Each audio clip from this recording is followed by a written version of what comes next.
Они открывают Россию заново. 39 участников со всей страны съехались в Казань на слет молодежных клубов Русского географического общества. Научные дискуссии, мастер-классы, знакомство с культурным богатством Татарстана. Результатом этой насыщенной недели станут проекты по сохранению исторического и природного наследия региона.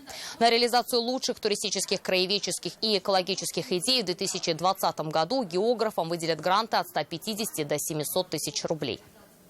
Вся экскурсионная программа проходила по объектам историко-культурного наследия Республики Татарстан.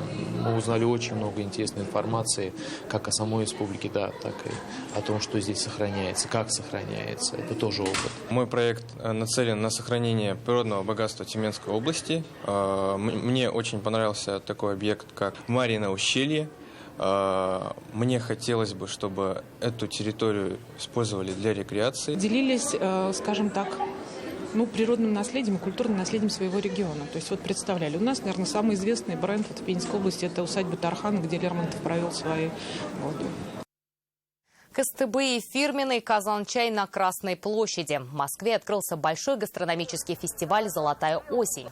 Под стенами Кремля уютный шале с национальными угощениями. Продукцию представили более 100 производителей от Ямала до Владивостока. Это мясные, молочные, рыбные изделия, овощи и фрукты. А для сладкоежек – мед и кондитерские сюрпризы. Татарстан гостей угощает КСТБ, мыч-пычмаками и мантами. Для согревания вкусные травяные чаи. И обязательно фирменный «Казан-чай» с молоком и специями. Таких угощений на Красной площади Москвы еще не было.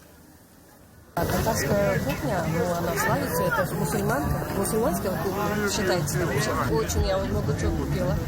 Очень вкусно пахнет отсюда, поэтому запах